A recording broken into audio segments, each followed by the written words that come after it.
vlog! Welcome back to my channel. And for today's video, nandito tayo ngayon sa San Fernando City, Pampanga. And on the way tayo ngayon sa Lorenzo Buffet Restaurant. I'm here in Lorenzo Fiesta Buffet, Kapampangan Island. Bale, nirecommend to ng isa naming nakausap kanina. Charon! Lorenzo Fiesta Buffet. Here are their price lists. There's a free ice cream. Their foods, may rice. Ito yung sinasabi, kalderetang baka. May patatim, adobong matwa, tinatawag yung susubad, crispy pork kare-kare. May mga steamed veggies. Itong hito. Maalat na.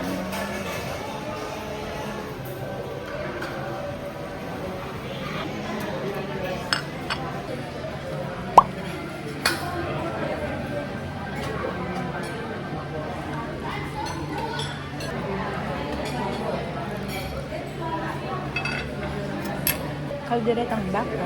Kung matanda. Asadong mat. Asado ng matanda. Kaya tinawag na asadong matwa. Matanda po. Marcy. Kare-kare. Yung ubod ng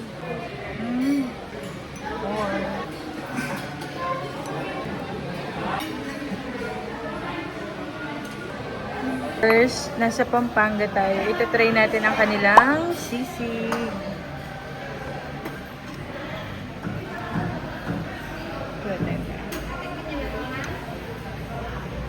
Po?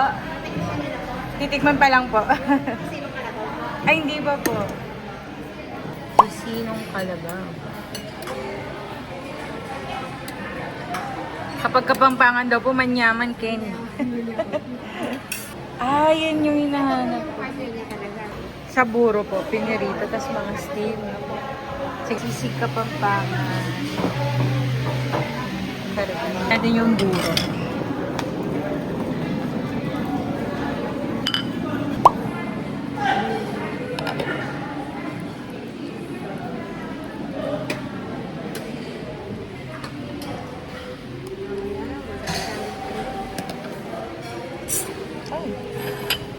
Tapos, veggies.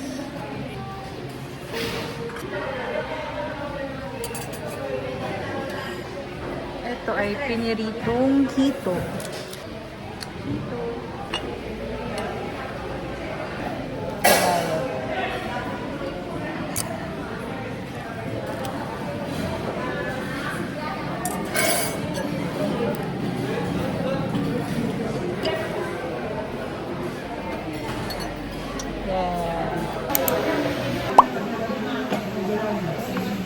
Hito, tapos maalat na itlog. Ito talaga yung hinahanap ko.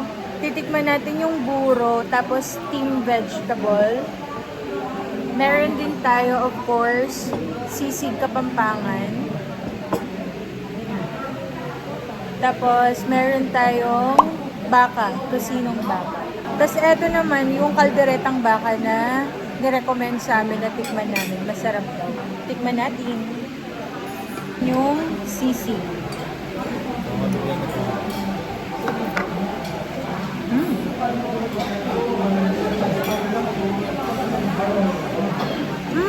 Sarap. Crunchy. Sarap. White rice. Kalderetang baka.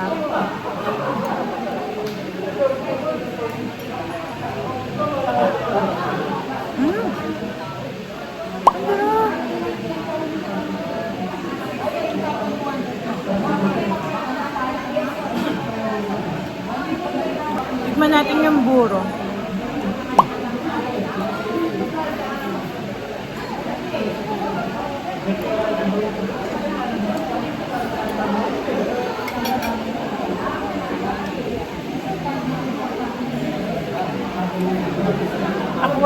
siya. Maasim. Maasim siya na parang sukang pinakurat. Is asado. Pero niluto daw siya. Yung matandang asado, sabi ni ate. So, tikman natin.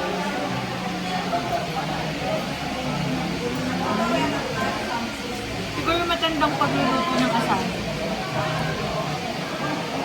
Lasa kasal.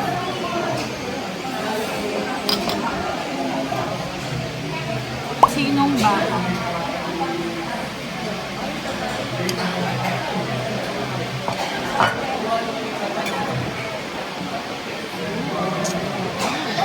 Lambot.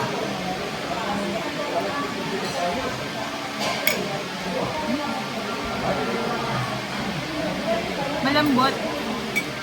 Maasim-asim. Partner mo sa rice.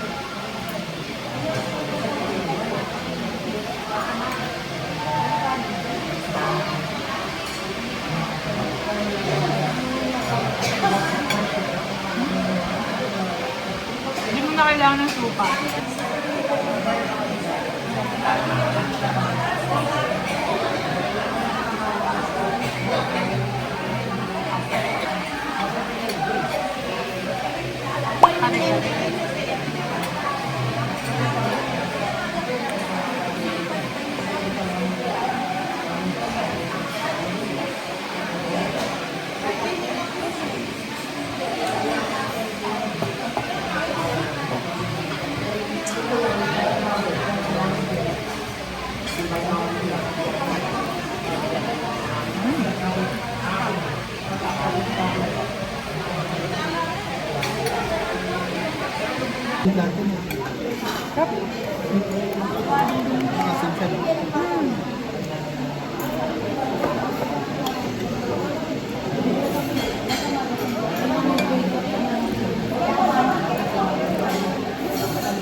Ang taxi, lokwat baboy.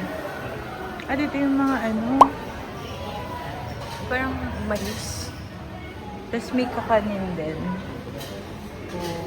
Watermelon. Oh my God, fresh watermelon.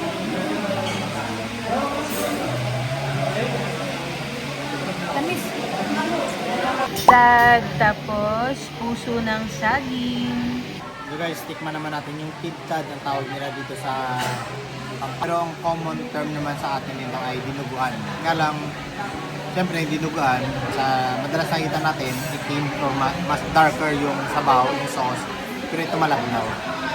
Kasi daw sabi ni ate yung cook na hindi daw kasi lahat kumakain ng gano'n ka, yung darker version ng dinuguan. Kaya ganito yung style nila. Tikman natin.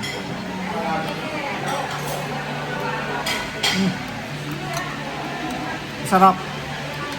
Wala siyang pinakaiba sa community plan din ng dinuguan. Sa presentation. Sa presentation lang siya nagkakaiba. Pero masarap na best. May ara. Yung lumpiang hubad. Just a little bit lang. Yan.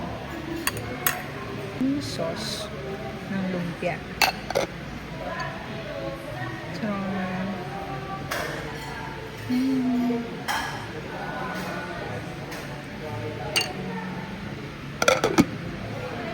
as a vegetarian or a veggie girly, tikman din natin ang kanilang paklit. Perfect. Kailangan ko kanin. This is so good, guys. For real. Thank you. Very classic. Alam mo, nabibili sa dirty ice cream. Sorbete. Sorbetes.